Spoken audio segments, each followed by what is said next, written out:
Important topic की बात करने वाले हैं और welcome to quantum coaching. Group 15 element की बात करेंगे और ग्रुप 15 एलिमेंट नाइट्रोजन फैमिली होती है। याद रखिएगा ग्रुप 15 एलिमेंट जो होता है वो नाइट्रोजन फैमिली होती है। और यहाँ पर कौन कौन से एलिमेंट आएंगे, यहाँ पर आएगा नाइट्रोजन, फास्फोरस, आर्सेनिक, एंटीमनी और bismuth.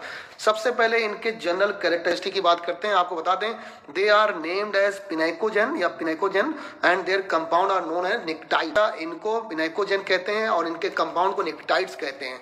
Phosphorus is the most abundant element of the group in the earth crust. याद रखिएगा इस ग्रुप में यानी ग्रुप नंबर 15 में जो सबसे ज्यादा अर्थ क्रस्ट में पाया जाता है वो फास्फोरस है। अब देखिए यहाँ पर नॉन मेटेलिक कैरेक्टर की बात करेंगे। सबसे पहले जनरल कैरेक्टरिस्टिक में इनके नॉन मेटेलिक कैरेक्टर की बात करेंगे तो याद रखिएगा इनका नॉन मेटेलिक कैरेक्टर क्या होता है, ग्रेजुअली डिक्रीजेज इन ग्रुप, यानी ऊपर से नीचे अगर आप जाएंगे ग्रुप में नाइट्रोजन से बिस्मथ तक आप जाएंगे तो इनका नॉन मेटेलिक कैरेक्टर क्या होगा, डिक्रीज होगा। इसीलिए देखिएगा इसीलिए नाइट्रोजन और फास्फोरस जो होता है वो नॉन मेटल होता है और ये वाटर से रिएक्ट करके एसिडिक ऑक्साइड बनाता है।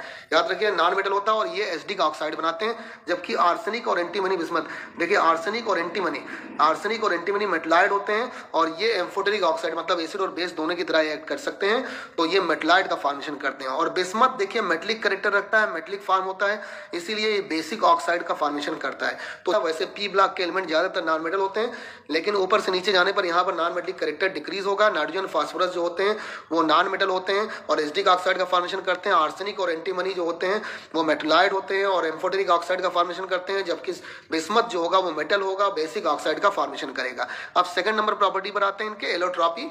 देखिए सबसे पहले जानिए एलोट्रॉपी क्या होता है। If any elements are present in two or more than two form then this property is called allotropy except bismuth. याद रखिएगा बिस्मथ के अलावा except bismuth all the element of this group show allotropy.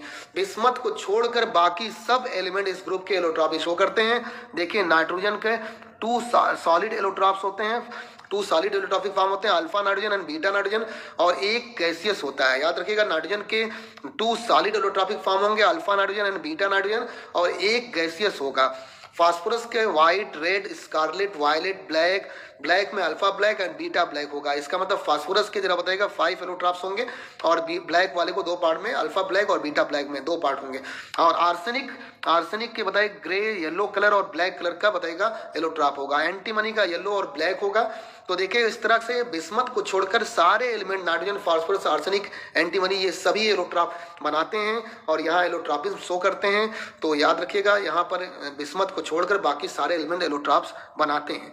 देखिए physical state की बात करें, physical state की बात करेंगे, नाइट्रोजन डायटॉमिक गैस होता है, नाइट्रोजन N2 के फॉर्म में होता है, डायटॉमिक गैस होती है। और जबकि फास्फोरस, आर्सेनिक, एंटीमनी और बिस्मथ जो होती है वो टेट्रा एटॉमिक मॉलिक्यूल होता है। फास्फोरस अक्सर टेट्रा एटॉमिक मॉलिक्यूल बनाता है। फास्फोरस, आर्सेनिक, एंटीमनी और बिस्मथ टेट्रा एटॉमिक मॉलिक्यूल होते हैं और ये सॉलिड के फॉर्म में होते हैं। देखिए अब इसके बाद ऑक्सीडेशन स्टेट पर बढ़ते हैं।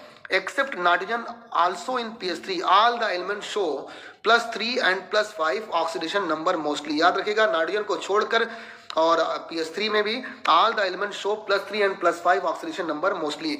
देखिए नाइट्रोजन तो बहुत लंबी रेंज शो करता है। नाइट्रोजन शो ऑक्सीडेशन रेंज -3 से लेकर +5 तक। याद रखिएगा -3 से लेकर +5 तक इसकी रेंज होती है। और यहाँ पर देखें तो फास्फोरस का PCl5 और PCl3 होता है, यानी +3 और +5 है। नाइट्रोजन का हम लोग चेक करते हैं, NH3 में -3 है, N2H4 में -2 है, N2 में 0 है, NO में +2 है, N2O3 में +3 है, N2O4 में +4 है और N2O5 में +5 है। देखिएगा अमोनिया में इसका ऑक्सीडेशन स्टेट कितना है, -3 है। जबकि N2H4 में बताइए कितना हो गया, -2 हो गया, N2 में 0 हो गया और ऑक्सीडेशन नंबर N2O में कितना हो गया, +1, NO में +2, N2O3 में +3, N2O4 या NO2 में +4, N2O5 में +5। इस तरह से इसकी रेंज कहाँ से कहाँ तक है, -3 से लेकर +5 तक है। तो nitrogen show oxidation range -3 to +5। अब चलिए इसके आगे बढ़ते हैं, ऑक्सीडेशन स्टेट तक हम लोग पहुंच गए। अब कैटिनेशन की बात करते हैं। कैटिनेशन एक बताइए इंपॉर्टेंट प्रॉपर्टी है। सबसे पहले कैटिनेशन के बारे में जाने क्या होता है। कैटिनेशन देखिए आपको बताते हैं डायरेक्ट बॉन्डिंग विद सिंगल और multiple bond, direct bonding between same atom with single और multiple bond to form chain और ring is known as catenation. Carbon में सबसे ज्यादा, याद रखिए कार्बन में सबसे ज्यादा कैटिनेशन की प्रॉपर्टी होती है। कार्बन की 1000 की चेन भी होती है, पेट्रोलियम और बताइए केरोसिन ऑयल में, इन सब में बताइए क्या होता है 1000 की चेन होती है, C100 C1000 इस तरह से होता है। तो याद रखिए सबसे ज्यादा कैटिनेशन प्रॉपर्टी किसमें होगी, कार्बन में होगी। कैटिनेशन जो है मेनली प्रॉपर्टी है किसकी, नॉन मेटल की। याद रखिएगा कैटिनेशन मेनली प्रॉपर्टी है नॉन मेटल की विच directly depends upon bond energy, वो डायरेक्ट डिपेंड करता है बॉन्ड एनर्जी पर। Catenation is the mainly property of non metal which directly depends upon bond energy. याद रखिएगा वो बॉन्ड एनर्जी पर डायरेक्ट डिपेंड करता है। और सबसे ज्यादा कैटिनेशन होता है कार्बन कार्बन में, उसके बाद सिलिकॉन में, फिर सल्फर में, फिर फास्फोरस में, फिर नाइट्रोजन में, फिर ऑक्सीजन में। ये कैटिनेशन पावर का ऑर्डर है। सबसे ज्यादा कैटिनेशन जो बताइएगा किसमें होगा, कार्बन कार्बन में, फिर सिलिकॉन में, फिर सल्फर में, फास्फोरस में। कार्बन की तो बड़ी लंबी चेन होती है, सिलिकॉन की बताइए सिलिकॉन्स में बड़ी लंबी लंबी चेन होती है। सल्फर एसिड तक एग्जिस्ट करता है, फास्फोरस P4 तक एग्जिस्ट करता है, नाइट्रोजन N2, ऑक्सीजन O2 और O3 के फॉर्म में एग्जिस्ट करता है। तो याद रखिएगा। अब इसके बाद की बात करें, elements of fifth group also show catenation property up to some extent. याद रखिएगा जो फिफ्थ ग्रुप के एलिमेंट है वो भी कैटिनेशन की प्रॉपर्टी शो करते हैं अप टू सम एक्सटेंट, यानी बहुत लिमिटेड रीजन में। नाइट्रोजन का 8 एटम की चेन होती है नाइट्रोजन में, फास्फोरस, आर्सेनिक, एंटीमनी, बिस्मथ में limited to 2 atom chains. Sb और बिस्मथ, याद रखिएगा एंटीमनी और बिस्मथ, मेनली एंटीमनी और bismuth do not exhibit property of catenation. Antimony और बिस्मथ बताएगा यहाँ पर कैटिनेशन की प्रॉपर्टी नहीं शो करते हैं। फास्फोरस, आर्सेनिक शो करता है लिमिटेड टू 2 चेन, और जबकि बताएगा नाइट्रोजन 8 एटम चेन तक जाता है। एंटीमनी और bismuth do not exhibit the property of catenation. P4 देखिए बनता है, N3- है और एजाइड है। N3- क्या होगा, एजाइड होगा। N2H4 क्या होगा, हाइड्रोजीन होगा। P2H4 क्या है, डाइफॉस्फीन है। ये कुछ यहाँ पर देखिएगा, कुछ यहाँ पर जो कैटिनेशन पावर दिखाई जा रही है P4 में, N3- एजाइड में, N2H4 जो हाइड्रोजीन है, P2H4 जरा बताइए डाइफॉस्फीन है। तो कैटिनेशन मेनली प्रॉपर्टी होती है नॉन मेटल की। और यहाँ ग्रुप 5 में या ग्रुप 15 में भी कुछ एक्सटेंट तक कैटिनेशन प्रॉपर्टी पाई जाती है। तो देखिए अभी तक हम लोगों ने 5 प्रॉपर्टीज देखी, non metallic character, allotropy, physical state, oxidation state और कैटिनेशन। अब 6 नंबर प्रॉपर्टी को हम लोग देख रहे हैं, इलेक्ट्रोनेगेटिविटी। सबसे पहले समझते हैं कि इलेक्ट्रोनेगेटिविटी होता क्या है। तो सबसे पहले इलेक्ट्रोनेगेटिविटी को समझते हैं। तो कहेंगे the power of an atom in a molecule to attract shared pair of electron towards itself is called electronegativity। 2 element कोई हैं, जैसे HCl है तो क्लोरीन बताएगा वो अट्रैक्ट करता है शेयर्ड पेयर ऑफ इलेक्ट्रॉन को अपनी तरफ। क्लोरीन पर डेल्टा- चार्ज और H पर बताएगा डेल्टा+ चार्ज आएगा। तो यही जो power of attracting shared pair of electron होती है यही कहलाती है इलेक्ट्रोनेगेटिविटी। सबसे पहले आपको हम बताएं इलेक्ट्रोनेगेटिविटी के बारे में। पीरियड में जो इलेक्ट्रोनेगेटिविटी होती है, पीरियोडिक ट्रेंड की बात कर रहे हैं, इलेक्ट्रोनेगेटिविटी के पीरियोडिक ट्रेंड की बात करें तो पीरियड में electronegativity directly proportional to Z' की होती है। याद रखिए पीरियड में इलेक्ट्रोनेगेटिविटी होगी डायरेक्टली प्रोपोर्शनल Z' के। और Z' क्या है, इफेक्टिव न्यूक्लियर चार्ज। आपको बता दें इफेक्टिव न्यूक्लियर चार्ज क्या होता है। इफेक्टिव न्यूक्लियर चार्ज कहेंगे the net force of attraction is being experiences by the electrons of outermost orbit is known as effective nuclear charge. फिर से एक बार सुनिएगा, कहेंगे the net force of attraction is being experiences by the electrons of outermost orbit is known as effective nuclear charge.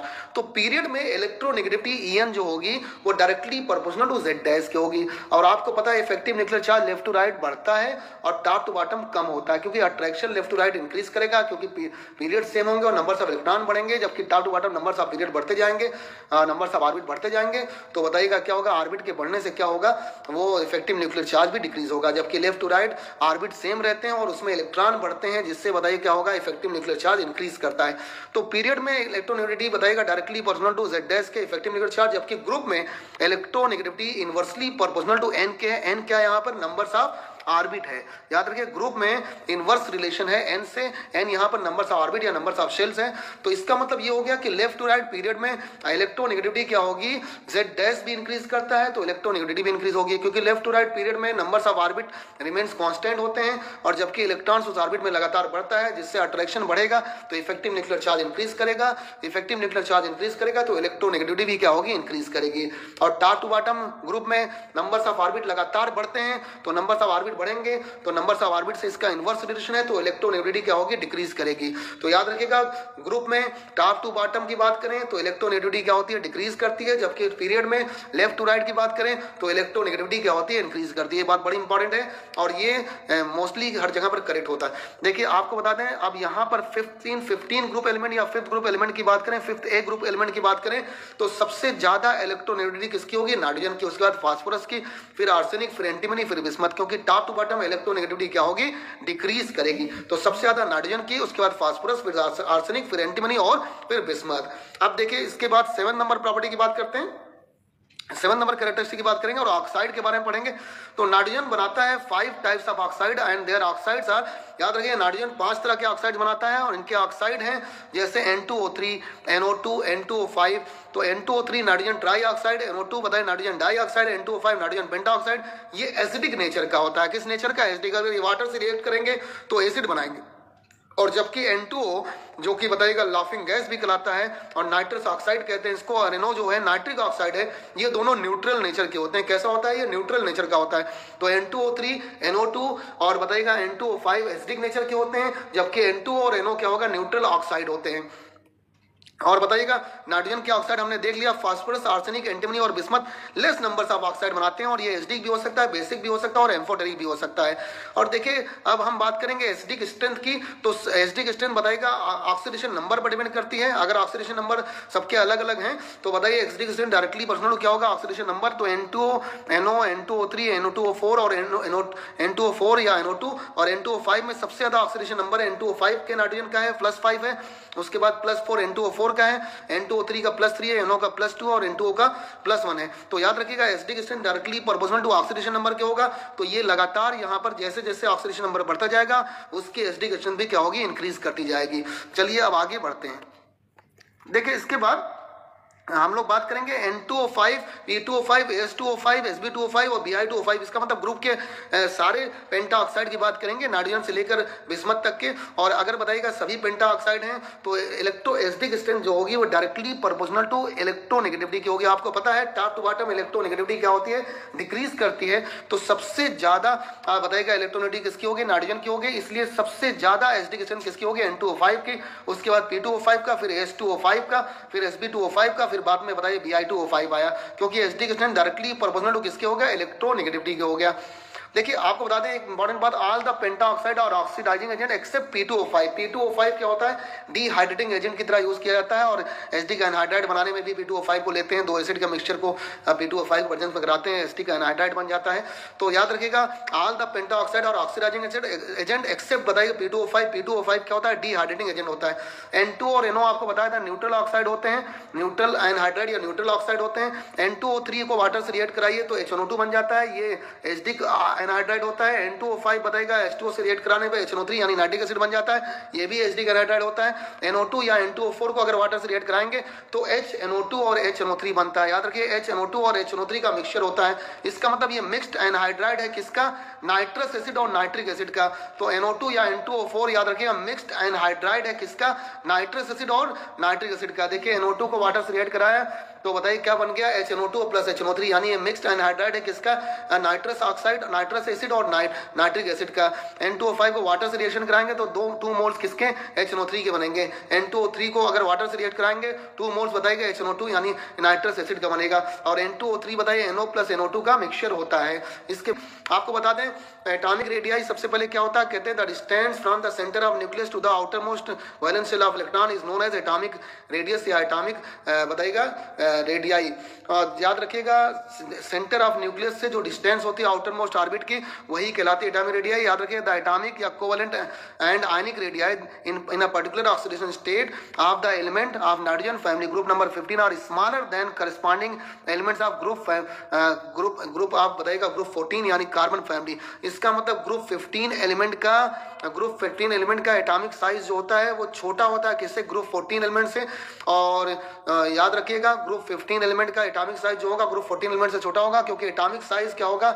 Z' से inverse. याद रखिएगा electronegativity का Z' से डायरेक्ट रिलेशन था, IP का भी आयोनाइजेशन पोटेंशियल का भी डायरेक्ट रिलेशन होता है Z' से पीरियड में, और इलेक्ट्रॉन एफिनिटी का भी डायरेक्ट रिलेशन होता है Z' से। लेकिन एटॉमिक साइज का इनवर्स रिलेशन होगा Z' से इन पीरियड में। इसका मतलब जैसे जैसे इफेक्टिव न्यूक्लियर चार्ज बढ़ेगा बताइएगा एटॉमिक रेडियस या एटॉमिक साइज डिक्रीज करेगा। इसी वजह से ग्रुप 15 एलिमेंट का स्मॉल साइज के होते हैं रादर देन ग्रुप 14 एलिमेंट के। और याद रखिए on moving down the group covalent and ionic radii increases. जैसे आप टॉप टू बॉटम ग्रुप में जाते हैं इंक्रीज करता है कोवेलेंट एंड आयनिक रेडियाई। ऐसा क्यों? क्योंकि एटॉमिक नंबर बढ़ रहा होगा तो साइज बढ़ेगी। Atomic size directly proportional two numbers of orbit होता है इन ग्रुप में, ये बात याद रखिएगा। जैसे जैसे ऑर्बिट बढ़ेंगे तो डिस्टेंस सेंटर ऑफ न्यूक्लियस से क्या होगी? आउटर मोस्ट ऑर्बिट की बढ़ेगी। इससे क्या होगी? एटॉमिक रेडियाई या एटॉमिक साइज भी इंक्रीज करेगा। देखिए इसके बाद आयोनाइजेशन एंथैल्पी की बात करते हैं। सबसे पहले आयोनाइजेशन एंथैल्पी को जानते हैं क्या होता है। तो आयोनाइजेशन एंथैल्पी क्या होगा? The energy required to emit an electron from gaseous isolated drum, याद रखिएगा, the energy required to emit an electron from gaseous isolated drum is known as ionization enthalpy, ionization potential भी कहते हैं इसी को, ionization energy भी कहते हैं। और याद रखिएगा इसके पीरियोडिक ट्रेंड की बात बता दें, बिल्कुल से इलेक्ट्रोनेगेटिविटी की तरह होगा। IP directly proportional to Z dash होता है यानी इफेक्टिव न्यूक्लियर चार्ज के इन पीरियड में, और ग्रुप में IP इनवर्स रिलेशन होता है नंबर्स ऑफ ऑर्बिट से यानी n से। और बता दें ये याद रखिए इलेक्ट्रॉनिक कॉन्फ़िगरेशन पर डिपेंड करता है, अगर हाफ फील्ड या फुल फील्ड इलेक्ट्रॉनिक कॉन्फ़िगरेशन है तो IP जिसकी हाफ फील्ड या फुल फील्ड होगा उसकी IP उसके एडजेसेंट एलिमेंट से ज्यादा होती है क्योंकि उसको एक्स्ट्रा स्टेबिलिटी मिल जाती है। जैसे lithium, beryllium, boron, carbon, nitrogen, oxygen, fluorine में जनरल ऑर्डर अगर आप देखते हैं तो लगातार यहाँ पर इंक्रीजिंग ऑर्डर होना चाहिए, लेकिन यहाँ पर बेरिलियम का बोरान से भी ज्यादा है और नाइट्रोजन का ऑक्सीजन से भी ज्यादा। ऐसा क्यों होता है? क्योंकि यहाँ पर देखिएगा यहाँ पर जो बेरिलियम है वो फुल फील्ड है और बेरिलियम फुल फील्ड है, जबकि नाइट्रोजन क्या है, हाफ फील्ड है, इसलिए इसके एडजेसेंट एलिमेंट से इसकी IP ज्यादा होगी। ये फर्स्ट IP का ऑर्डर है। जबकि सेकंड IP का ऑर्डर देखेंगे lithium, beryllium, boron, carbon, nitrogen, oxygen, fluorine में, तो सेकंड IP में क्या होता है, एक इलेक्ट्रॉन पहले से निकल जाएगा, एमिट हो जाएगा, तो 1s2 है, 2s1, 2s2, 2p1 इसका इलेक्ट्रॉनिक कॉन्फ़िगरेशन, 2p2, 2p3 और 2p4 है। याद रखिएगा 2p3 ऑक्सीजन के लिए हाफ फील्ड है और बेरिलियम के लिए 2s1 हाफ फील्ड है और लिथियम 1s2 पर बताइए क्या है, फुल फील्ड है, और बोरान के लिए बताइएगा फुल फील्ड है। तो हमने कहा था हाफ फील्ड, हमने कहा था those element which have half filled और full filled electronic configuration have greater IP than its adjacent element. तो लिथियम का जरा बताइए बेरिलियम से ज्यादा हो गया क्योंकि लिथियम फुल फील्ड है, और बोरान का कार्बन से कम होना चाहिए लेकिन ज्यादा हो गया क्योंकि बोरान फुल फील्ड है। इसी तरह से ऑक्सीजन का फ्लोरीन से भी ज्यादा हो गया, और ये सेकंड IP यानी सेकंड आयोनाइजेशन पोटेंशियल का ऑर्डर है। इसीलिए यहाँ पर ये ऑर्डर लिखा हुआ है, डेल्टा बताएगा IH1, delta IH2, delta IH3, तो सबसे ज्यादा बताएगा डेल्टा IH3 होगा। ये बात याद रखेंगे कि second IP is always greater than first IP, इस बात को आप दिमाग में रखिएगा क्योंकि एक बार इलेक्ट्रॉन निकाला आपने तो माइनस चार्ज आ गया, फिर दूसरा इलेक्ट्रॉन निकालेंगे तो रिपेल करेगा, इसलिए बताइए उसको एनर्जी और देनी पड़ेगी। तो याद रखेंगे जितने इलेक्ट्रॉन निकालते जाएंगे उसके आयोनाइजेशन पोटेंशियल बढ़ती जाएगी। तो second IP greater than first IP, जबकि third IP greater than second IP होगी, ये यहाँ पर लिखा हुआ है। अब हम लोग 10th नंबर पर हैं और डेंसिटी की बात करेंगे। तो देखिए डेंसिटी सबसे पहले देखते हैं, तो कहेंगे the density of the element of group 15 element increases regularly from top to bottom, that is from nitrogen to bismuth as usual. याद रखिएगा डेंसिटी ग्रुप 15 एलिमेंट की नाइट्रोजन से बिस्मथ तक क्या होती है, इंक्रीज करती है। एज यूजुअल बताइएगा डेंसिटी बढ़ती जाती है क्योंकि मॉलिक्यूलर एटॉमिक वेट भी बढ़ते जाते हैं। और देखिएगा मेल्टिंग पॉइंट की बात करते हैं, the melting point of group 15 element first increases from nitrogen to arsenic. याद रखिएगा मेल्टिंग पॉइंट जो ग्रुप 15 एलिमेंट का होता है पहले इंक्रीज करता है नाइट्रोजन से आर्सेनिक तक and then decreases from antimony to bismuth, और the boiling point however increases regularly as we move from, increase करता है नाइट्रोजन से बिस्मथ तक, और मेल्टिंग पॉइंट बताएगा नाइट्रोजन से आर्सेनिक तक तो इंक्रीज करता है लेकिन उसके बाद एंटीमनी से बिस्मथ तक डिक्रीज करता है। और देखिए क्यों ऐसा होता है, the melting point increases down the group from nitrogen to arsenic due to increase in their atomic size. याद रखिएगा एटॉमिक साइज बढ़ने की वजह से मेल्टिंग पॉइंट इंक्रीज करता है। The melting point of Sb and bismuth decreases due to, देखिए बड़ी इंपॉर्टेंट बात है, द मेल्टिंग पॉइंट है, जबकि Sb और बिस्मथ में भी एटॉमिक साइज बढ़ती है लेकिन यहाँ पर मेल्टिंग पॉइंट क्या होता है, डिक्रीज होता है। और ऐसा क्यों होता है, the melting point of Sb and bismuth decreases due to inert pair effect. किसकी वजह से होता है, इनर्ट पेयर इफेक्ट की वजह से होता है। और इनर्ट पेयर इफेक्ट क्या होता है, tendency to form 3 covalent bond instead of 5 covalent bond. याद रखिएगा जो बड़े एलिमेंट होते हैं वो याद रखिए यहाँ पर क्या करेंगे, tendency to form 3 covalent bond instead of 5 covalent bond, यानी बताइएगा टेंडेंसी रखेंगे 3 कोवेलेंट बॉन्ड बनाने की इन कंपैरिजन टू बताइएगा 5 कोवेलेंट बॉन्ड के। और याद रखिए the boiling point increases down the group from nitrogen to bismuth due to increase in atomic size. Boiling point लगातार इंक्रीज करेगी क्योंकि एटॉमिक साइज भी बढ़ रही है। लेकिन याद रखिएगा एंटीमनी और बिस्मथ का जब बताइएगा मेल्टिंग पॉइंट जो होगा डिक्रीज करेगा, और ये रीजन क्या है, इनर्ट पेयर इफेक्ट की वजह से। बहुत इंपॉर्टेंट है, इनर्ट पेयर इफेक्ट की वजह से। चलिए इसके आगे की बात करते हैं और 12th नंबर पर कोऑर्डिनेशन नंबर की बात करेंगे। देखिए कोऑर्डिनेशन नंबर आपको पता है, आप कोऑर्डिनेशन केमिस्ट्री एक अलग टॉपिक ही है, उसमें कोऑर्डिनेशन नंबर पढ़ते हैं, वो नंबर्स ऑफ लिगेंड और बताइए डेंटेशन पर डिपेंड करता है। तो मैक्सिमम नंबर्स ऑफ बॉन्ड कितने बन सकते हैं, यहाँ पर ये दिखा है, maximum numbers of bond form by nitrogen can not exceed 4। और देखिए अमोनियम आयन में कितने बॉन्ड होते हैं? 4 बॉन्ड होते हैं। NH4+ आयन होता है। अमोनियम में बताइएगा कितने सिंगल बॉन्ड लगे होते हैं? हाइड्रोजन से 4 बॉन्ड लगे होते हैं। और याद रखिएगा इसका मतलब मैक्सिमम नंबर से बॉन्ड आप 15 ग्रुप की बात करें तो नाइट्रोजन जो होगा वो कैन नॉट एक्सीड 4। और याद रखिएगा एक बड़ी इंपॉर्टेंट बात, नाइट्रोजन कैन नॉट फॉर्म, बहुत इंपॉर्टेंट है ये, बहुत इंपॉर्टेंट पॉइंट है, कई बार पूछा गया है। Nitrogen can not form compound like NCl5 because ऐसा क्यों होता है? नाइट्रोजन NCl5 नहीं बनाता जबकि फास्फोरस PCl5 बना देता है। Sb बताएगा SbCl5 बना देता है, लेकिन नाइट्रोजन बताएगा NCl5 नहीं बनाता है क्योंकि नाइट्रोजन के पास वैकेंट डी ऑर्बिटल नहीं होते हैं। याद रखिए जिसके पास वैकेंट डी ऑर्बिटल नहीं होगा वो वेरिएबल कोवैलेंसी भी नहीं शो करेगा, इसलिए नाइट्रोजन सिर्फ एक ही वैलेंसी को शो करता है और 3 को, इसीलिए नाइट्रोजन बताइए NCl5 का फॉर्मेशन नहीं कर पाता क्योंकि इसके पास वैकेंट डी ऑर्बिटल नहीं है। नाइट्रोजन का जो इलेक्ट्रॉनिक कॉन्फ़िगरेशन है देखिए 1s2 2s2 और बताइएगा नाइट्रोजन का एटॉमिक नंबर होता है 7, 1s2 2s2 और 3 बताएगा P3 होगा। याद रखिएगा इसका मतलब यहाँ पर ये है कि नाइट्रोजन के पास वैकेंट डी ऑर्बिटल नहीं है क्योंकि देखिए 1s2 2s2 और बताएगा 2p3 में बताएगा 2 जब 2 ऑर्बिटल होते हैं तो वहां पर डी की बात नहीं करते हैं। तो 1s2 है 2s2 है और 2p3 है तो सेकंड में बताएगा डी नहीं आता, इसका मतलब वैकेंट डी ऑर्बिटल नहीं। अगर 3 होता तो यहाँ पर डी आता, लेकिन 1s2 2s2 और 2p3 है, इसका मतलब यहाँ पर डी ऑर्बिटल नहीं होगा, तो इसके पास वैकेंट डी ऑर्बिटल नहीं, इसलिए ये NCl5 का फॉर्मेशन नहीं कर पाता। अब देखिए इसके बाद बात करते हैं एनामलस बिहेवियर ऑफ नाइट्रोजन की, एनामलस प्रॉपर्टीज ऑफ नाइट्रोजन की। नाइट्रोजन जो है आपको बता दें शो करता है एनामलस बिहेवियर, पूरे ग्रुप से अलग तरह का बिहेवियर शो करता है।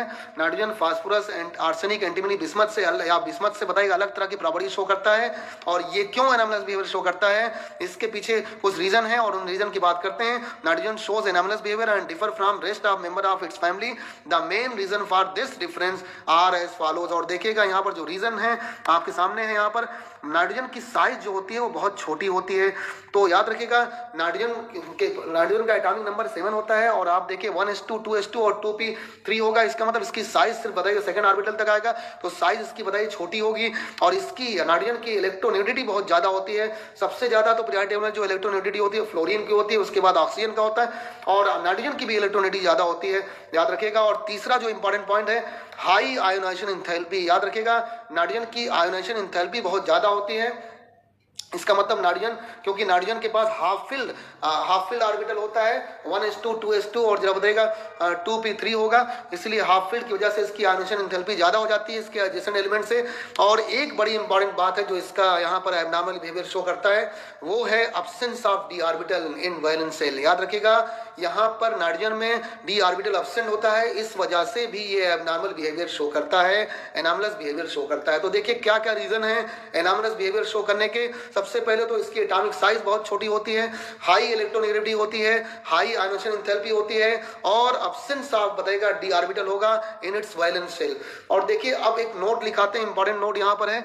देखिए nitrogen because of its small size and high electronegativity forms p pi multiple bond. याद रखिएगा p पाई मल्टीपल बॉन्ड का फॉर्मेशन करता है आपस में, यानी with itself these nitrogen molecule are held together by weak van der Waals forces। याद रखिए these nitrogen molecule are held together by weak van der Waals force of attraction which can be easily broken by collision of the molecule at room temperature। बड़ी important बात है, nitrogen because of its small size and high electronegativity forms p pi multiple bond with itself। these nitrogen molecule are held together by weak van der Waals force। van der Waals force बहुत week होता है तो ये weak van der Waals force of attraction से बंधे होते हैं, इसी वजह से आसानी से ब्रेक कर जाते हैं कोलिजन से और रूम टेम्परेचर पर ही ब्रेक कर जाते हैं। Therefore nitrogen is gas. याद रखिए इसी वजह से नाइट्रोजन क्या होता है, गैस होता है रूम टेम्परेचर पर। बड़ी इंपॉर्टेंट बात यहाँ पर आ गई, nitrogen because of its small size and high electronegativity p pi multiple bond का फॉर्मेशन करते हैं। नाइट्रोजन के बीच ट्रिपल बॉन्ड होता है और p पाई मल्टीपल बॉन्ड का फॉर्मेशन करते हैं। These nitrogen molecule are held together by weak van der Waals force of attraction, इसी वजह से which can be easily broken by collision of the molecule at room temperature. इसी वजह से collision of molecule से आसानी से रूम टेम्परेचर ब्रेक कर जाते हैं। इसीलिए नाइट्रोजन किस फॉर्म में होते हैं, नाइट्रोजन गैस के फॉर्म में होते हैं, सॉलिड और लिक्विड के फॉर्म में नहीं होते हैं। याद रखिए नाइट्रोजन किस फॉर्म में होता है, गैस के फॉर्म में होता है। अब हम लोग बात करेंगे बताइएगा प्रॉपर्टीज ऑफ 15 ग्रुप एलिमेंट की। सबसे पहले उसमें रिएक्टिविटी टुवर्ड्स हाइड्रोजन की बात करेंगे, यानी फॉर्मेशन ऑफ हाइड्राइड की बात करेंगे। तो रिएक्टिविटी टुवर्ड्स हाइड्रोजन या फॉर्मेशन ऑफ हाइड्राइड की बात करेंगे। आपको बता दें all the element of group 15 form volatile trihydride, यानी बताएगा इस ग्रुप 15 एलिमेंट के सारे एलिमेंट बताएगा वोलेटाइल यानी जो वेपर बना सकें ऐसे ट्राइहाइड्राइड का फॉर्मेशन करते हैं विद फार्मूला ES3 और E की जगह पर हम लोग nitrogen phosphorus arsenic antimony bismuth ले सकते हैं। तो देखिएगा यहाँ पर अगर ई की जगह पर हम लोगों ने एन लिया तो अमोनिया का फॉर्मेशन हो गया। ई की जगह पर अगर फास्फोरस लिया तो PS3 बन गया यानी फास्फीन हो गया। ई की जगह पर अगर हम लोगों ने AS लिया तो ASS3 बन गया मतलब आर्सीन बन गया। ई की जगह पर अगर SB लिया तो SBS3 बन गया मतलब एंटीमोनिन बन गया। ई की जगह पर अगर हम लोगों ने बिस्मथ लिया तो BiS3 यानी बिस्मथीन का फॉर्मेशन हो गया। और देखिए अमोनिया नॉर्मली बहुत सारे मेथड से बनाया जाता है, लेकिन अमोनिया NH4Cl यानी नौसादर साल्ट ऑफ अमोनिया जो होता है उससे भी मिलता है। तो यहाँ पर हमने थोड़ा सा लिखा दिया अमोनिया किससे, साल्ट ऑफ अमोनिया यानी नौसादर होता है, NH4Cl से मिलता है। और बताइएगा अमोनिया ये सारे के सारे वोलेटाइल ट्राईहाइड्राइड हैं, चाहे अमोनिया ले लें या फास्फीन ले लें, आर्सिन ले लें, एंटीमोनिन ले लें या बिस्मथीन ले लें। तो याद रखिएगा ग्रुप 15 के सारे एलिमेंट बताइएगा वोलेटाइल ट्राईहाइड्राइड का फॉर्मेशन करेंगे। और वोलेटाइल ट्राईहाइड्राइड इसका मतलब ये वेपर बना सकते हैं। और देखिए अब इनके बॉन्ड लेंथ की बात करते हैं तो टॉप टू बॉटम अगर यहाँ पर देखें तो बॉन्ड लेंथ क्या होती है, bond length increases from top to bottom, क्योंकि इलेक्ट्रोनेगेटिविटी क्या होगी, डिक्रीज करेगी। और याद रखिएगा बॉन्ड लेंथ का कैसा रिलेशन है, डिफरेंस ऑफ इलेक्ट्रोनेगेटिविटी से इनवर्स रिलेशन है। इसका मतलब टॉप टू बॉटम हम लोग देखते हैं नाइट्रोजन से बिस्मथ में इलेक्ट्रोनेगेटिविटी डिक्रीज होती है तो बॉन्ड लेंथ क्या होगी, इंक्रीज करेगी। इसका मतलब 15 ग्रुप के एलिमेंट की bond length top to bottom increase करेगी, क्योंकि इलेक्ट्रोनेगेटिविटी यहां से टॉप टू बॉटम बताइएगा डिक्रीज करती है, इसलिए बॉन्ड लेंथ इंक्रीज करेगी। इसके आगे की बात करते हैं, देखिएगा यहाँ पर बॉन्ड एंगल की बात करें। Bond angle dipole moment, bond angle है, डाइपोल मोमेंट है, बेसिक कैरेक्टर है, थर्मल स्टेबिलिटी है एंड बॉन्ड एनर्जी, ये डिक्रीज करता है फ्रॉम टॉप टू बॉटम। याद रखिएगा bond angle, dipole moment, chemical bonding में इसको पढ़ाया भी गया था। Bond angle, dipole moment, basic character और thermal stability and bond energy decreases from top to bottom. याद रखिए 15 ग्रुप एलिमेंट में यानी 5th A ग्रुप में bond angle, dipole moment, basic character, thermal stability and bond energy decreases from top to bottom. जबकि reducing power, acidic character, bond length, poisonous nature, reactivity increase करती है from top to bottom से। याद रखिएगा reducing power, acidic character, bond length, poisonous nature, reactivity increase करेगी from top to bottom. तो याद रखेंगे bond angle, dipole moment, basic character, thermal stability and bond energy decreases from top to bottom, while reducing power, acidic character, bond length, poisonous nature, reactivity increases from top to bottom. और देखिएगा इसके बाद hydra acid of N की बात करते हैं कि कौन कौन से हाइड्रा एसिड बनाते हैं, यानी यहाँ पर हाइड्राइड की बात कर रहे हैं तो NH3 बनता है, अमोनिया N2H4 बनता है या इसी को NH2NH2 कहते हैं, ये हाइड्रोजीन कहलाता है। ये दोनों बेसिक एनहाइड्राइड होते हैं यानी बेसिक नेचर के होते हैं। जबकि N3H जो होता है हाइड्राजोइक एसिड होता है, ये भी एक तरह का हाइड्रा एसिड है। और N3H जो है हाइड्राजोइक एसिड, ये एसिडिक एनहाइड्राइड है। जबकि अमोनिया और N2H4 बेसिक एनहाइड्राइड हैं और ये N3H जो होगा एसिडिक इन नेचर का होगा। तो देखिए यहाँ पर अमोनिया N2H4 ये बेसिक एनहाइड्राइड है, जबकि N3H क्या है, एसिडिक एनहाइड्राइड है। देखिए ammonia is non inflammable while PS3 catches fire due to presence of P2H4 diphosphate. देखिए अमोनिया तो नॉन इनफ्लेमेबल होता है, अमोनिया में बताइएगा नॉन इनफ्लेमेबल होगा, लेकिन PS3 आग को कैच कर लेगा, क्योंकि बताइएगा यहाँ फायर को कैच कर लेगा क्योंकि इसमें डाइफॉस्फीन होता है, प्रेजेंस ऑफ डाइफॉस्फीन। और ये फॉर्म करता है रिंग ऑफ स्मोक जिसको कहते हैं वॉर्टेक्स रिंग। एक बड़ी इंपॉर्टेंट बात है, अमोनिया नॉन इनफ्लेमेबल होता है, जबकि PS3 जो इसी ग्रुप का हाइड्राइड है PS3 वो फायर को कैच कर लेता है क्योंकि इसमें डाइफॉस्फीन प्रेजेंस होता है और ये रिंग ऑफ स्मोक का फॉर्मेशन करता है जिसको वॉर्टेक्स रिंग कहते हैं। कौन सा रिंग, VORTEX यानी वॉर्टेक्स रिंग कहते हैं। अब जैसे यहाँ पर देखिए डाइफॉस्फीन 2P2H4 हमने 7O2 से रिएक्ट कराया और बन गया 4HPO3 यानी मेटा फास्फोरिक एसिड का फॉर्मेशन हो गया और साथ में 2 मोल्स वाटर के भी बन गए। तो देखिएगा अमोनिया तो नॉन इनफ्लेमेबल होगा, जबकि PS3 आग को कैच कर लेता है क्योंकि इसके पास डाइफॉस्फीन होता है, डाइफॉस्फीन प्रेजेंस होता है और ये एक स्मोक ऑफ रिंग बनाता है या रिंग ऑफ स्मोक बनाता है जिसको वॉर्टेक्स रिंग का नाम देते हैं। इसके आगे की स्लाइड में हम बात करते हैं, देखिए अमोनिया के बारे में ही बात करते हैं। और ammonia neither Burns nor help in burning. याद रखिए अमोनिया ना तो बर्न होता है और ना बर्निंग में हेल्प करता है, और इसको रेफ्रिजरेंट की तरह यूज करते हैं रेफ्रिजरेटर में, याद रखिएगा, यूज्ड इन रेफ्रिजरेटर। तो ammonia neither burn nor help in burning and used in refrigerator. Ammonia form complex with cadmium, mercury, copper and silver. याद रखिएगा, अमोनिया कैडमियम के साथ, मरकरी के साथ, कॉपर के साथ, सिल्वर के साथ देखिए कोऑर्डिनेशन केमिस्ट्री में बहुत सारे कॉम्प्लेक्स का फॉर्मेशन करता है, but pH3 do not form complex compound.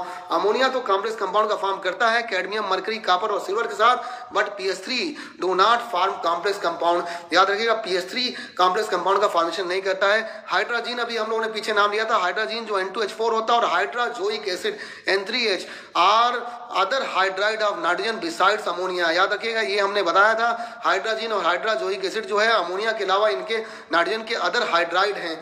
और हाइड्रोजन बताएगा प्रिपेयर्ड किया जाता है oxidation of ammonia with NaOCl। याद रखिएगा, NaOCl का नाम होगा सोडियम हाइपोक्लोराइड। सोडियम हाइपोक्लोराइड नाम होगा इसका, ये सोडियम हाइपोक्लोराइड है, लास्ट में IT लगेगा। Hydrogen is prepared by the oxidation of ammonia with NaOCl, sodium hypochloride. और देखिए 2NH3 और प्लस NaOCl कंबाइन कर गया, N2H4 बन गया, plus NaCl plus H2O, N2H4 plus NaCl और H2O। यानी बताइए, अमोनिया को अगर हम लोग सोडियम हाइपोक्लोराइड से रिएक्ट कराते हैं तो हाइड्रोजन का फॉर्मेशन होता है, और साथ में NaCl भी बनता है और वाटर भी बनता है। हाइड्रोजन और उसके derivative used as rocket fuel. बताइए, रॉकेट फ्यूल की तरह यूज किया जाते हैं, रॉकेट में फ्यूल की तरह यूज किए जाते हैं, तो हाइड्रोजन और उसके डेरिवेटिव रॉकेट फ्यूल में यूज किए जाते हैं। और देखिए एक और एजाइड आपको बता दें, N3- होता है एजाइड आयन। एजाइड आयन जो होता है ये फंक्शन करेगा as a ligand in complex of transition metal like halide ion. याद रखिए, एजाइड जो होगा N3- जो होगा function as a ligand in complex of transition metal like halide ion की तरह ये भी लिगेंड का काम करेगा। और ट्रांजिशन मेटल में जो कोऑर्डिनेशन केमिस्ट्री में इसके बारे में पढ़ेंगे। देखिए बॉइलिंग पॉइंट की बात करते हैं, बॉइलिंग पॉइंट BiH3 का सबसे ज्यादा होगा, SbH3 का उससे कम, NH3 का उससे कम, और सबसे कम pH3 का होगा। देखिए NH3 बीच में आता है, NH3 देखिए एक्सेप्शनली बताइएगा ये थोड़ा सा बीच में आ जाता है, और ऐसा क्यों होता है? क्योंकि NH3 का में हाइड्रोजन बॉन्डिंग होती है, हाइड्रोजन बॉन्डिंग से इसकी बॉइलिंग पॉइंट क्या हो जाएगी, इंक्रीज कर जाएगी, जबकि NH3 को लास्ट में आना चाहिए था, लेकिन हाइड्रोजन बॉन्डिंग की वजह से NH3 बताइएगा पहले आ गया यहाँ पर। तो हाइड्रोजन बॉन्डिंग रीजन है जिससे बताइएगा यहाँ पर बॉइलिंग पॉइंट इसका इंक्रीज हो गया। मेल्टिंग पॉइंट में देखिए pH3 का सबसे कम, ASH3 का उससे ज्यादा, SbH3 का उससे ज्यादा, और NH3 का सबसे ज्यादा होगा मेल्टिंग पॉइंट। तो देखिए इस तरह से हम लोगों ने बॉइलिंग पॉइंट देखा। बॉइलिंग पॉइंट का इफेक्ट किस, हाइड्रोजन बॉन्डिंग की वजह से अमोनिया बताइएगा यहाँ पर थोड़ा सा उसकी बॉइलिंग पॉइंट ज्यादा हो गई। और देखिए रिएक्टिविटी टुवर्ड्स हाइड्रोजन हम लोगों ने पढ़ लिया, अब रिएक्टिविटी टुवर्ड्स हैलोजन के बारे में पढ़ेंगे, यानी फॉर्मेशन ऑफ हैलाइड के बारे में। तो सबसे पहले बता दें, all the element of group 15 element form halide with formula EX3 and EX5, यानी यहाँ पर EX3 का फॉर्मेशन भी होगा और EX5 भी कभी कभी बनता है। नाइट्रोजन, देखिए नाइट्रोजन की बात करेंगे, nitrogen due to absence of d orbital, d sub orbital and bismuth due to inert pair effect do not form pentahalide. याद रखिएगा, नाइट्रोजन बड़ी इंपॉर्टेंट बात है, nitrogen due to absence of vacant d orbital and bismuth due to inert pair effect. Bismuth में inert pair effect होता है, इसका मतलब ये लोअर वैलेंसी को सपोर्ट करता है। तो बताइए बिस्मथ और नाइट्रोजन में डी ऑर्बिटल नहीं होता, इस वजह से ये पेंटाहाइलाइड का फॉर्मेशन नहीं करते हैं। इसका मतलब NX5 नहीं बन सकता और BX5 भी नहीं बन सकता। तो देखिएगा बड़ी इंपॉर्टेंट बात है, nitrogen due to absence of d suborbit and bismuth due to inert pair effect do not form pentahalide। याद रखिए पेंटाहाइलाइड का फॉर्मेशन नहीं करेंगे, इसका मतलब NX5 भी नहीं बनेगा और BiX5 भी नहीं बनेगा। इस तरह से देखिए आगे हम लोग बात करेंगे स्टेबिलिटी ऑफ हाइलाइड की बात करते हैं। Stability of halide increases from top to bottom as lower valency is stable due to inert pair effect. याद रखिएगा स्टेबिलिटी ऑफ हाइलाइड जो होगा टॉप टू बॉटम इंक्रीज करेगा, ऐसा इनर्ट पेयर इफेक्ट की वजह से है, क्योंकि lower valency is stable due to inert pair effect. इसका मतलब NCl3 में सबसे कम, उसके बाद PCl3 में उससे ज्यादा, SCl3 में उससे ज्यादा, SbCl3 में उससे ज्यादा और BiCl3 में। ये इनर्ट पेयर इफेक्ट की वजह से होता है, क्योंकि इनर्ट पेयर इफेक्ट में हायर जो एलिमेंट होते हैं वो लोअर वैलेंसी को ऑक्युपाइड करते हैं। तो ये याद रखिएगा, ये इनर्ट पेयर इफेक्ट हम लोगों ने पीछे पीआरडी प्रॉपर्टीज में पढ़ाया था, और भी चैप्टर यानी केमिकल बॉन्डिंग में भी इसकी बात की थी। देखिएगा all halides are covalent except BiF3। याद रखिए सारे के सारे हाइलाइट को बताएगा कोवेलेंट नेचर के होते हैं, कोवेलेंट कंपाउंड बनाते हैं, जबकि BiF3 आयनिक नेचर का होगा, यानी आयनिक कंपाउंड का फॉर्मेशन करेगा। तो all halides are covalent except BiF3। BiF3 क्या होगा, आयोनिक कंपाउंड का फॉर्मेशन करता है। याद रखिएगा for try halide of nitrogen the stability decreases in order. ये देखिएगा for try halide of nitrogen the stability decreases in order NF3 NCl3 NBr, यानी सबसे ज्यादा स्टेबिलिटी होगी NF3 की, उसके बाद NCl3 की और उसके बाद NBr3 की होगी। तो ये याद रखेंगे। यहाँ पर बड़ी इंपॉर्टेंट बात है कि जो यहाँ पर जो 15 ग्रुप एलिमेंट हैं वो पेंटा हैलाइड भी बनाते हैं और ट्राई हैलाइड भी बनाते हैं, दोनों बनाते हैं, लेकिन नाइट्रोजन और बिस्मथ जरा बताएगा पेंटा हैलाइड का फॉर्मेशन नहीं करते हैं, क्योंकि नाइट्रोजन के बाद वैकेंट डी ऑर्बिटल नहीं होता है और बिस्मथ इनर्ट पेयर की इफेक्ट की वजह से पेंटा हैलाइड का फॉर्मेशन नहीं करता। और stability of halide increases from top to bottom as lower valency is stable due to inert pair effect. याद रखिएगा NCl3 PaCl3 ACl3 और इस तरह का ऑर्डर होगा। All halide are covalent except BiF3। BiF3 ionic होता है। और आपको बताते हैं ट्राई हैलाइड की स्टेबिलिटी का ऑर्डर यहाँ पर दिखाया गया, सबसे ज्यादा स्टेबिलिटी NF3 की, उसके बाद NCl3 की, उसके बाद NBr3। NCl3 एजीन कहलाता है। कहते हैं Lewis base strength increases in order. Lewis base यानी इनकी लेविस बेस बेसिक प्रॉपर्टी बताएगा ऑर्डर में कैसे इंक्रीज करती है। NF3 का सबसे कम, NCl3 का उससे ज्यादा, NBr3 का उससे ज्यादा और सबसे ज्यादा Ni3 का, क्योंकि I का कॉन्जुगेट बेस सबसे ज्यादा स्टेबल होगा। तो याद रखिएगा यहाँ पर लेविस बेस स्ट्रेंथ जो होगा NF3 और उसके बाद NCl3, उसके बाद NBr3, फिर Ni3 होगा।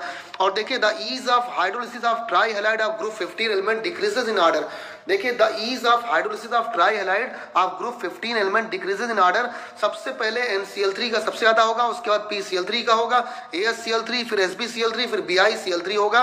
याद रखेंगे कौन आसानी से हाइड्रोलिसिस रिएक्शन शो करता है, इसमें सबसे तेजी से रिएक्शन जो शो करेगा the ease of hydrolysis of try halide of group 15 element. सबसे पहले हाइड्रोलिसिस रिएक्शन शो करेगा एजीन यानी NCl3, उसके बाद PCl3, फिर AsCl3 और उसके बाद ऑर्डर में SbCl3 और BiCl3 आएंगे।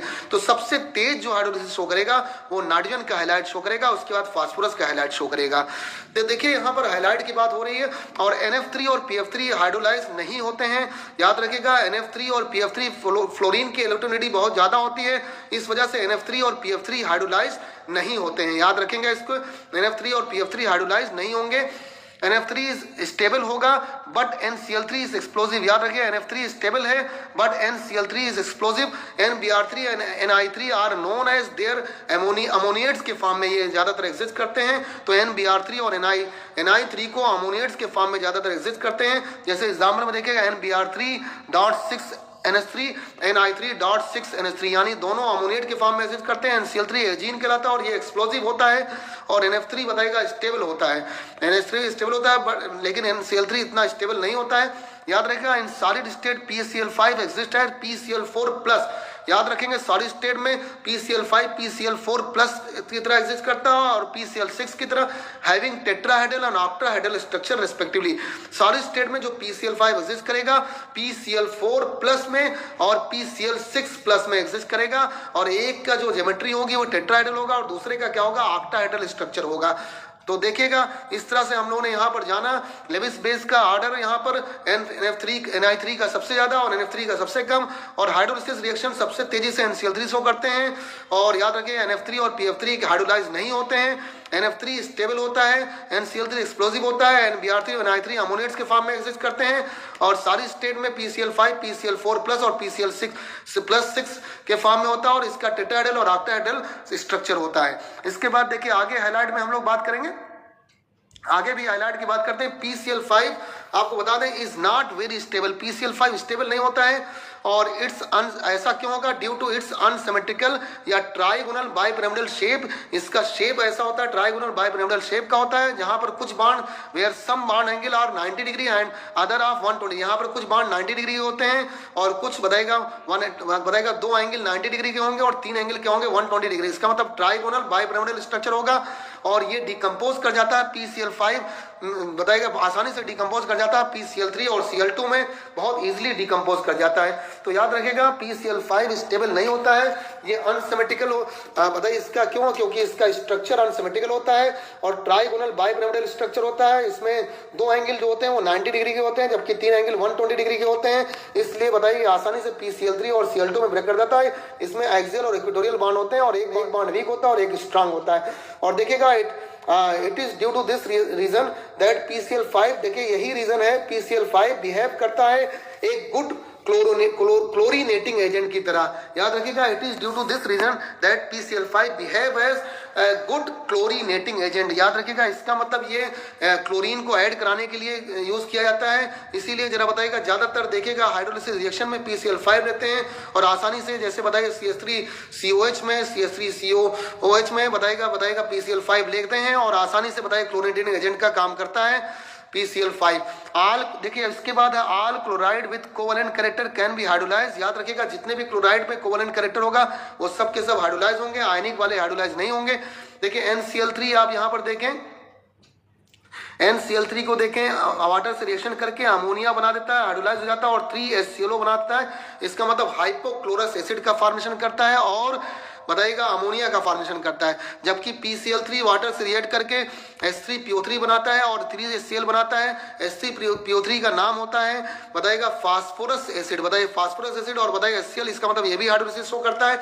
PCl5 वाटर से रिएक्ट करके H3PO4 बनाता है और 5HCl बनाता है। H3PO4 का नाम होता है बताइए, केमिकल नेम जो है आर्थोफॉस्फोरिक एसिड है। और 2AsCl3 बताइए वाटर से रिएक्ट करके H2O3 बनाता है, ये ऑक्साइड बना देता है, यानी बताइएगा आर्सेनिक ऑक्साइड का फॉर्मेशन करेगा, ट्राई ऑक्साइड का, और 6HCl बनेगा। SbCl3 बताएगा वाटर से रिएक्ट करके SbOCl बनाता है और 2HCl बनाता है। SbOCl का नाम होता है एंटीमनी ऑक्सीक्लोराइड। याद रखिए, एंटीमनी ऑक्सीक्लोराइड इसका नाम होगा। इसी तरह से BiCl3 भी वाटर से रिएक्ट करके BiOCl और प्लस 2HCl बनाता है। BiOCl का भी नाम है बताएगा बिस्मथ ऑक्सीक्लोराइड। याद रखिएगा, बिस्मथ ऑक्सीक्लोराइड, जैसे SbOCl है एंटीमनी ऑक्सीक्लोराइड, BiOCl क्या है, बिस्मथ ऑक्सीक्लोराइड। इस तरह से देखिएगा यहाँ पर NCl3 भी आसानी से हाइड्रोलाइज हो जाता है NH3 और बताएगा 3HClO में, HClO का नाम है हाइपोक्लोरस एसिड, और PH3 भी बताएगा यहाँ पर हाइड्रोलाइज हो जाता है H3PO3 यानी बताएगा फास्फोरस एसिड में और HCl में, और बताएगा PCl5 यहाँ पर फास्फोरिक एसिड में और HCl में हाइड्रोलाइज हो जाता है। AsCl3 बताएगा बना देता है आर्सेनिक ट्राई ऑक्साइड और HCl का फॉर्मेशन करता है, और SbCl3 बताएगा एंटीमनी ऑक्सीक्लोराइड और HCl का फॉर्मेशन करता है, जबकि BiCl3 बताएगा बिस्मथ ऑक्सीक्लोराइड और HCl का फॉर्मेशन करेगा। तो देखिए हम लोगों ने फॉर्मेशन ऑफ हाइड्राइड और फॉर्मेशन ऑफ हाइलाइड देख लिया, यानी रिएक्टिविटी टुवर्ड्स हाइड्रोजन देख लिया और रिएक्टिविटी टुवर्ड्स हैलोजन देख लिया। अब हम लोग बात करेंगे रिएक्टिविटी टुवर्ड्स ऑक्सीजन। तो चलिए रिएक्टिविटी टुवर्ड्स ऑक्सीजन की बात करते हैं। रिएक्टिविटी टुवर्ड्स ऑक्सीजन की बात करते हैं तो सबसे पहले देखिए यहाँ पर ऑक्सीजन के बारे में बात करेंगे तो कहेंगे all the element form two types of oxide. एक तो E2O3 बनाता है, दूसरा E2O5। E की जगह पर हम लोग nitrogen, phosphorus, arsenic, antimony, bismuth रख सकते हैं। तो nitrogen form 5 types of oxide and their acidic character as follows. देखिए कौन कौन से यहाँ पर नाइट्रोजन बताइएगा, नाइट्रोजन कौन कौन से ऑक्साइड बनाता है, N2O बनाता है और NO बनाता है, N2O3 बनाता है, N2O4 बनाता है, N2O5 बनाता है। N2O में इसका ऑक्सीडेशन नंबर नाइट्रोजन का +1 होगा, NO में +2 होगा, N2O3 में +3 होगा, N2O4 में +4 और N2O5 में +5। याद रखिएगा acidic strength directly proportional to oxidation number of central atom क्या होता है या ऑक्सीडेशन नंबर क्या होता है। तो यहाँ पर देखिए सबसे ज़्यादा ऑक्सीडेशन नंबर +5 वाली है, तो एसिडिक स्ट्रेंथ सबसे ज़्यादा किसकी होगी, N2O5 की होगी, और सबसे कम N2O की होगी क्योंकि वहाँ पर +1 है। और एक बात और बता दें, acidic strength directly proportional to electronegativity के भी होता है। तो देखिए नाइट्रोजन की इलेक्ट्रोनेगेटिविटी सबसे ज्यादा, उसके बाद फास्फोरस, फिर आर्सेनिक, फिर एंटीमनी, बिस्मथ, यानी बिस्मथ की सबसे कम होगी। तो देखिए एसिडिक स्ट्रेंथ लगातार डिक्रीज करता जाएगा, तो ये इसका डिक्रीजिंग ऑर्डर लिखा हुआ है N2O5, P2O5, H2O5, Sb2O5, Bi2O5। और देखिए इस तरह से देखिए कि acidic strength directly proportional to oxidation number के है और डायरेक्टली प्रोपोर्शनल टू इलेक्ट्रोनेगेटिविटी के भी है। देखिए आपसे हमने बताया यहाँ पर E2O3 भी बनता है और E2O5 भी बनता है। ऑल द देखिए सारे के सारे पेंटा ऑक्साइड जो होते हैं वो ऑक्सीडाइजिंग एजेंट होते हैं, एक्सेप्ट किसको छोड़कर P2O5 को। P2O5 डिहाइड्रेटिंग एजेंट होता है और बाकी सारे के सारे क्या होते हैं बताइएगा, ऑक्सीडाइजिंग एजेंट होते हैं, जबकि P2O5 क्या होगा, डिहाइड्रेटिंग एजेंट होगा। और देखिए थर्मल स्टेबिलिटी ऑफ ऑक्साइड जो होगी वो ग्रुप में टॉप टू बॉटम डिक्रीज करेगी, यानी thermal stability of oxide decreases in group from nitrogen to bismuth. देखिए इसके बाद की बात करते हैं अगले स्लाइड में। तो देखिए नेक्स्ट स्लाइड में कहेंगे the acidic strength of oxide of an element increases with increasing oxidation state of that element। याद रखिएगा, अभी भी पीछे हमने बताया था जितना ऑक्सीडेशन स्टेट बढ़ेगा उसकी एसिडिक स्ट्रेंथ क्या होगी, उतनी ही ज़्यादा होगी। इसी तरह से इसी वजह से N2O और NO, N2O में देखिए प्लस नाइट्रोजन का +1 होता है और NO में नाइट्रोजन का +2 होता है, तो ये न्यूट्रल ऑक्साइड का काम करता है। N2O3 बताइए एसिडिक ऑक्साइड, यहाँ पर +3 होगा। NO2 में जरा बताएगा, NO2 में यहाँ पर +4 होगा, तो ये मिक्स्ड एसिडिक ऑक्साइड है, ये मिक्स्ड होता है, HNO2 और HNO3 का मिक्सचर होता है। और N2O5 जो होगा वो स्ट्रॉन्गेस्ट एसिडिक ऑक्साइड होगा, क्योंकि यहाँ पर नाइट्रोजन का ऑक्सीडेशन नंबर जो आता है, ऑक्सीडेशन स्टेट जो आती है +5 आती है। तो देखिए आप कहेंगे the acidic nature of oxide of an element increases with increasing oxidation state of that element, यानी जितना ज़्यादा ऑक्सीडेशन स्टेट बढ़ेगा उतनी ही उसकी एसिडिक स्ट्रेंथ बढ़ती जाएगी।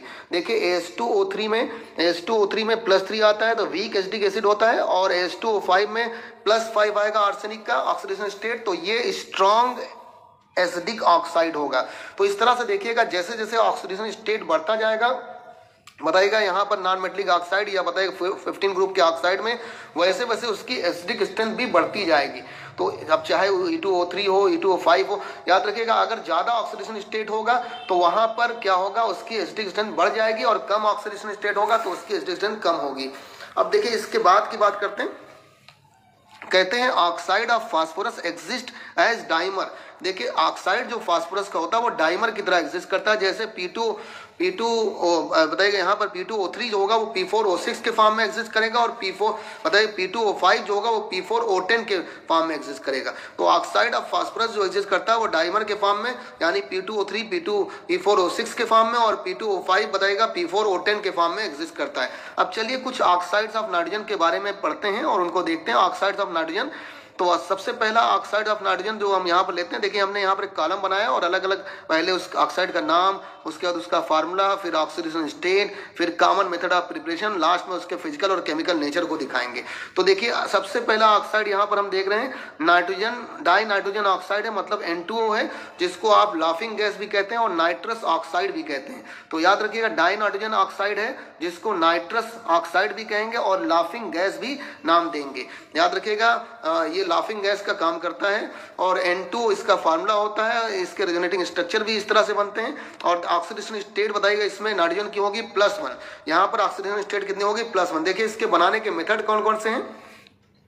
अमोनियम नाइट्रेट को हीट कर दीजिए, अमोनियम नाइट्रेट को हीट कर दिए तो बनता है N2O + 2H2O। याद रखिएगा लाफिंग गैस बनेगा और वाटर बनेगा। और इसी तरह से जिंक को डाइल्यूट HNO3 से रिएक्ट करा दिए, देखिए 4Zn + डाइल्यूट 10HNO3 ले लिया तो बना जिंक नाइट्रेट, और साथ में N2O + 5H2O।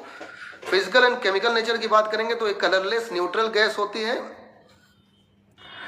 देखिए इसके फिजिकल और केमिकल नेचर की बात करते हैं तो N2O का जो लाफिंग गैस का केमिकल नेचर, फिजिकल नेचर की बात करेंगे, कहेंगे डू नॉट बर्न। याद रखिएगा ये बर्न नहीं होता बट हेल्प्स इन बर्निंग। याद रखिएगा do not burn but helps in burning due to formation of oxygen gas by decomposition. ना ये बर्न नहीं होगा लेकिन ये बताए बर्निंग में हेल्प करेगा, हेल्प इन बर्निंग ड्यू। ऐसा क्यों होता है, क्योंकि यहाँ पर इसके डीकम्पोजिशन से ऑक्सीजन गैस बनती है। तो देखिए N2O को अगर हम डीकम्पोज कराएं तो 2N2 + O2 बन जाता है। इस ऑक्सीजन गैस के बनने की वजह से ही ये बर्निंग में हेल्प करता है। तो ये बर्न नहीं होता है लेकिन हेल्प करता है बर्निंग में। और 2N2 बताइएगा 2N2 + O2 के फॉर्म में चला गया। दूसरे देखिए ऑक्साइड की हम लोग बात कर रहे हैं और ये है नाइट्रोजन मोनोऑक्साइड, जिसको नाइट्रिक ऑक्साइड भी कहते हैं, NO से डिनोट करते हैं। और इसमें नाइट्रोजन का जो ऑक्सीडेशन स्टेट होता है वो +2 होता है।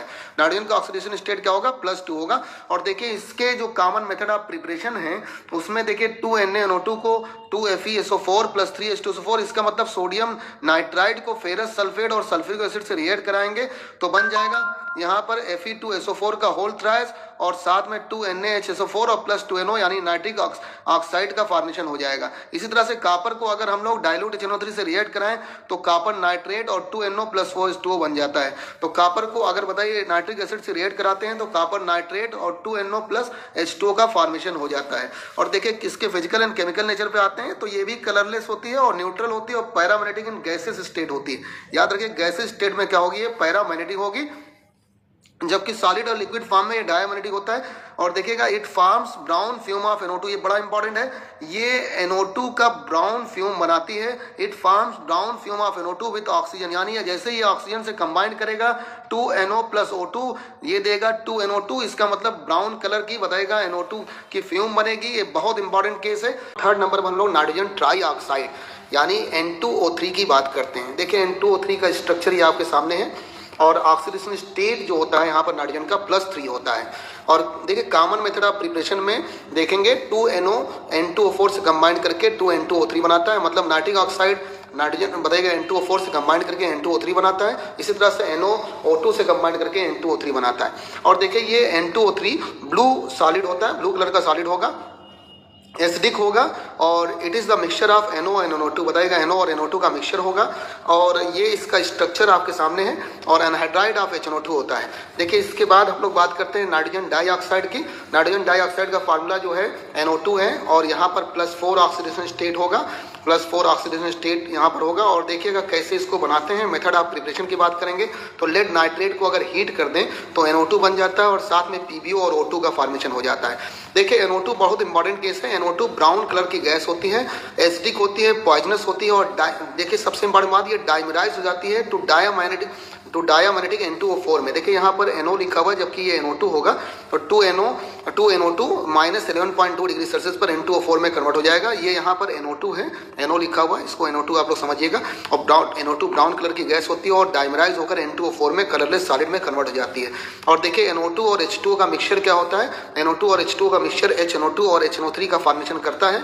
फिफ्थ नंबर पर डाई नाइट्रोजन टेट्रा ऑक्साइड की बात करते हैं N2O4 और इसमें नाइट्रोजन का ऑक्सीडेशन स्टेट कितना होगा, +4 होगा। देखिए NO2 को डाइमराइज करा दीजिए और -11 अभी दिखाया था -11.2 डिग्री सेल्सियस पर, तो बताइए N2O4 का फॉर्मेशन हो जाता है। और इसके फिजिकल और केमिकल नेचर की बात करते हैं तो कलरलेस सॉलिड होगा या लिक्विड होगा, एसिडिक होगा। It is the dimer of NO2 gas, NO2 gas का डाइमर होगा और डायमैग्नेटिक होगा। इसका स्ट्रक्चर देखिए हम लोगों ने दिखाया यहाँ पर N डबल बॉन्ड O और N से कोऑर्डिनेट बॉन्ड और डबल बॉन्ड O इधर बन रहा है। देखिएगा इसके बाद डाई नाइट्रोजन पेंटा ऑक्साइड की बात करते हैं या नाइट्रोजन पेंटा ऑक्साइड की बात करते हैं। यहाँ पर ऑक्सीडेशन स्टेट क्या होगा, +5 होगा।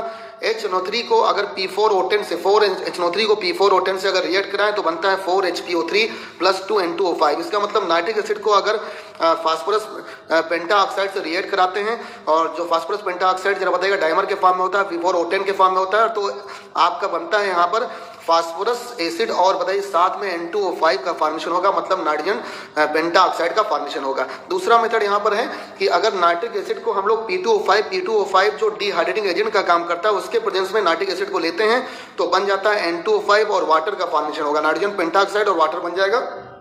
तो देखिए HONO2 यहाँ से वाटर बाहर निकल गया और बन गया N2O5। ये भी कलरलेस सॉलिड होता है, एसिडिक कंडीशन में ये भी होगा, नेचर इसका एसिडिक होगा।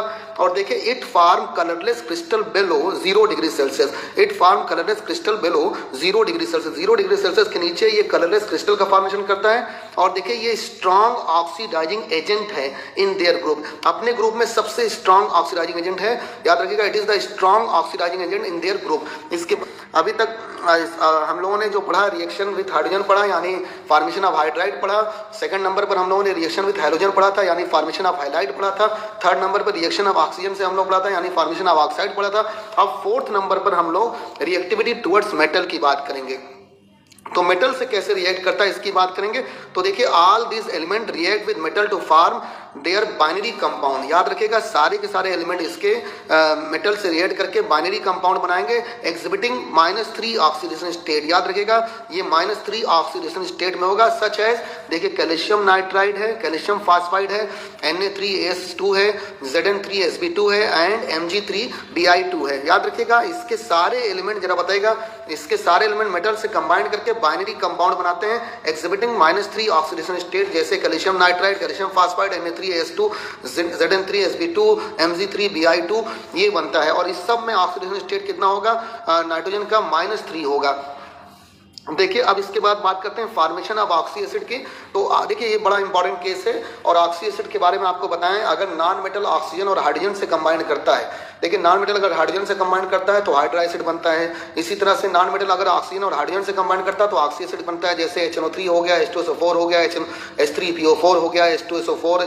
देखिए इस तरह से आपको बता दें, अगर ऑक्सीजन और हाइड्रोजन से नॉन मेटल कंबाइन करता है तो ऑक्सी एसिड का फॉर्मेशन होता है। हम लोगों ने पीछे बात किया होगा, मेटल हाइड्रोजन से कंबाइन करता है तो हाइड्राइड बनाता है, मेटल OH से कंबाइन करता है तो हाइड्रो ऑक्साइड बनाता है, नॉन मेटल हाइड्रोजन से कंबाइन करता है तो हाइड्रा एसिड बनाता है, जैसे HCl, HBr, HI।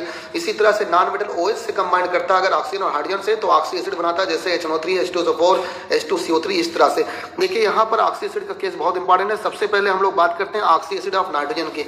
तो याद रखिए 4 important oxy acid of nitrogen होंगे और इसमें पहला होगा H2N2O2 जिसको कहते हैं हाइपोनाइट्रस एसिड। याद रखिए हाइपोनाइट्रस एसिड में जो नाइट्रोजन का ऑक्सीडेशन नंबर होगा वो +1 होगा, नाइट्रोजन का जो ऑक्सीडेशन नंबर होगा वो +1 होगा।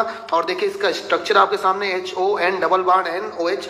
और दूसरा जरा बताइए दूसरा क्या है, नाइट्रस एसिड है HNO2, इसमें जो नाइट्रोजन का ऑक्सीडेशन नंबर होगा वो +3 होगा और इसका स्ट्रक्चर है HON डबल बॉन्ड O। याद रखिएगा नाइट्रस एसिड है, जब +1 ऑक्सीडेशन स्टेट रखते हैं तो वो हाइपो अस रखते हैं, जब +3 रखते हैं तो अस रखते हैं, जब +5 रखते हैं इक रखते हैं। तो देखिए तीसरा यहाँ पर HNO3 है, यहाँ पर देखिएगा नाइट्रिक एसिड है क्योंकि यहाँ पर ऑक्सीडेशन स्टेट नाइट्रोजन कितना होगा +5 होगा। इसका स्ट्रक्चर देखिए HON से O कोऑर्डिनेट बॉन्ड बनाता है, डबल बॉन्ड है यहाँ पर। अगर बताइए वेस्पर थ्योरी में सारे के सारे कोऑर्डिनेट बॉन्ड डबल बॉन्ड में कन्वर्ट हो जाएंगे तो इसको डबल बॉन्ड वाले में भी लिख सकते हैं। और देखिए चौथा जो यहाँ पर है वो HNO4 है। याद रखिएगा इसमें पराक्साइड आता है। पराक्साइड क्या होता है, जब ऑक्सीजन और ऑक्सीजन सिंगल बॉन्ड से कंबाइन करते हैं तो इनको क्या कहते हैं, पराक्साइड कहते हैं। देखिए इसके स्ट्रक्चर में ऑक्सीजन और ऑक्सीजन बताइए सिंगल बॉन्ड से कंबाइन करते हैं तो ये पराक्साइड लगा हुआ है, एक तरह से नाइट्रिक एसिड से आया हुआ, तो बताइएगा पर ऑक्सी नाइट्रिक एसिड है या सिंपली इसको पर नाइट्रिक एसिड भी कह सकते हैं। तो देखिए नाइट्रोजन के कितने ऑक्सी एसिड हो गए, नाइट्रोजन के 4 ऑक्सी एसिड हो गए, hyponitrous acid, nitrous acid, nitric acid और पर नाइट्रिक एसिड। इसी तरह से हम लोग आगे फास्फोरस के भी ऑक्सी एसिड देखेंगे, ऑक्सो एसिड ऑफ फास्फोरस देखेंगे। तो फास्फोरस कौन कौन से ऑक्सी एसिड बनाता है इसकी बात यहाँ पर करते हैं। देखिए सबसे पहले +1 ऑक्सीडेशन नंबर में ये बनाता है हाइपोअस। याद रखिएगा अगर +1 ऑक्सीडेशन नंबर है तो हाइपोअस टर्म यूज करते हैं, +3 होगा तो अस एसिड यूज करते हैं। और देखिएगा हाइपोअस में H3PO2 आएगा, H3PO2 जिसको हाइपोफास्फोरस एसिड भी कहते हैं या फास्फोनिक एसिड भी कहेंगे इसको। तो याद रखिएगा यहाँ पर ये हाइपोफास्फोरस एसिड है या फास्फोनिक एसिड है और यहाँ पर फास्फोरस का जो ऑक्सीडेशन नंबर है वो 1 है। और देखिए इसका स्ट्रक्चर देखिएगा, इसमें 2 H बताइए PH बॉन्ड है, PH सिंगल बॉन्ड है। और याद रखिएगा पावरफुल रिड्यूसिंग एजेंट होगा और due to the presence of 2 PH bond, देखिए 2 PH बॉन्ड की वजह से यहाँ पर ये पावरफुल रिड्यूसिंग एजेंट होगा। प्रिपरेशन में क्या करते हैं, व्हाइट फास्फोरस को अगर एल्कली के साथ ले लेंगे तो ये बताइए प्रिपेयर हो जाता है। देखिए +3 ऑक्सीडेशन स्टेट को देखते हैं, H3PO3 है, यहाँ पर बताइएगा फास्फोरस का ऑक्सीडेशन नंबर क्या होगा, +3 होगा और ये आर्थोफास्फोरस एसिड कहलाएगा। इसके स्ट्रक्चर में देखिए 1 PH बॉन्ड आ रहा है, बाकी 2 OH ग्रुप आ रहे हैं और 1 डबल बॉन्ड से ऑक्सीजन लगा हुआ है। और ये भी स्ट्रॉन्ग रिड्यूसिंग एजेंट होगा और लेकिन वीकर देन H3PO2 होगा due to presence of 1 PH bond, जबकि H3PO2 में 2 PH बॉन्ड थे, इस वजह से वहाँ वो ज़्यादा स्ट्रॉन्ग रिड्यूसिंग एजेंट था और ये उससे कम स्ट्रॉन्ग रिड्यूसिंग एजेंट होगा। देखिए प्रिपरेशन की बात करेंगे, अगर हम इसको P4O6 से यानी बताइएगा फास्फोरस ट्राईऑक्साइड से रिएक्ट करा दें और वाटर के साथ फास्फोरस ट्राईऑक्साइड को P4O6 को वाटर के साथ रिएक्ट करा दें तो बन जाएगा H3PO3 यानी आर्थोफास्फोरस एसिड का फॉर्मेशन हो गया। दूसरा मेथड है बनाने का, PCl3 को अगर हम वाटर से रिएक्ट कराएं तो यहाँ पर बन जाएगा H3PO3 और 3HCl। तो ये 2 मेथड हैं प्रिपरेशन के। यहाँ पर देखिए +3 में एक आपने पढ़ा आर्थोफास्फोरस एसिड और दूसरा H4P2O5 यानी पायरोफास्फोरस एसिड भी पढ़ेंगे। तो पायरोफास्फोरस एसिड में देखिएगा कितने PH बॉन्ड हैं, यहाँ पर 2 PH बॉन्ड यहाँ पर और 2 सेंटर एटम यहाँ पर है और ये डाई बेसिक होता है और रिड्यूसिंग होगा, रिड्यूसिंग प्रॉपर्टी रखेगा, डाई बेसिक होगा और रिड्यूसिंग प्रॉपर्टी रखेगा। +3 ऑक्सीडेशन स्टेट में ये याद रखिएगा जब भी H3PO3 को हीट करेंगे, 2 मोल्स ऑफ H3PO3 को हीट करेंगे तो वाटर बाहर निकल जाएगा और बन जाएगा H4P2O5। यहाँ भी +3 ऑक्सीडेशन स्टेट होगा और ये पायरोफास्फोरस एसिड कहलाता है। देखिए हम लोगों ने +1 और +3 के बारे में पढ़ लिया। अब +4 की बात करते हैं, +4 ऑक्सीडेशन नंबर। +4 ऑक्सीडेशन नंबर के लिए बताइएगा हाइपोइक लगाएंगे, तो यहाँ पर प्रिपरेशन में रेड फास्फोरस और एल्कली को ले सकते हैं, H4P2O6 है, और यहाँ पर देखिए हाइपो फास्फोरिक एसिड कहलाएगा। ये नॉन रिड्यूसिंग एजेंट होता है due to absence of PH bond, क्योंकि यहाँ पर देखिए सारे पीओएच बॉन्ड है, पीएच बॉन्ड है ही नहीं, इसलिए ये क्या है, नॉन रिड्यूसिंग एजेंट है। और याद रखिएगा ये टेट्रा बेसिक होगा, क्योंकि इसमें 4 OH ग्रुप हैं, तो इसकी बताइएगा ये टेट्रा बेसिक होगा। अब देखिए +5 ऑक्सीडेशन स्टेट की बात करेंगे। यहाँ HPO3 ले रहे हैं। पहला HPO3 बताइए मेटा फास्फोरिक एसिड होगा, इसी को ग्लेशियल भी कहते हैं, ग्लेशियल फास्फोरस एसिड भी कहते हैं, तो मेटा फास्फोरिक एसिड को ग्लेशियल फास्फोरस एसिड भी कहते हैं। और देखिए ये नॉन रिड्यूसिंग ये भी होगा, और एग्जिस्ट एज पॉलीमर, पॉलीमर के फॉर्म में एग्जिस्ट करेगा, यानी इसके कई मॉलिक्यूल आपस में मिल जाते हैं। HPO3 का होल एन होगा, और ये POP बॉन्ड कंटेन रखता है, POP बॉन्ड रखता है, और सोडियम हेक्सा मेटा फास्फेट का फॉर्मेशन करता है, जिसको कैलगॉन भी कहते हैं। NaPO3 का होल 6 यानी सोडियम हेक्सा मेटा फास्फेट, जिसको कैलगॉन नाम देते हैं। तो देखिए यहाँ पर हमने +5 ऑक्सीडेशन स्टेट को देख लिया। अब इसके आगे की बात करते हैं।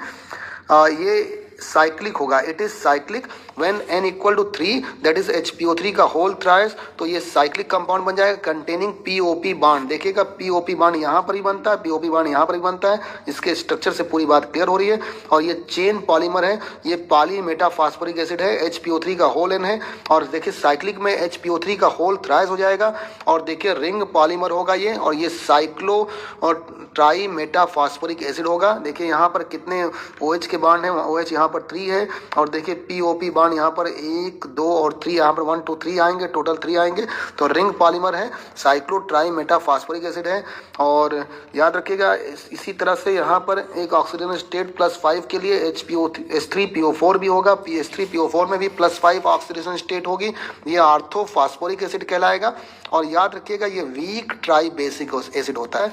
प्रिपरेशन में देखिए P4O10 को वाटर से रिएक्ट करा दिए तो H3PO4 बन जाता है, मतलब आर्थो फास्फोरिक एसिड का फॉर्मेशन हो जाता है।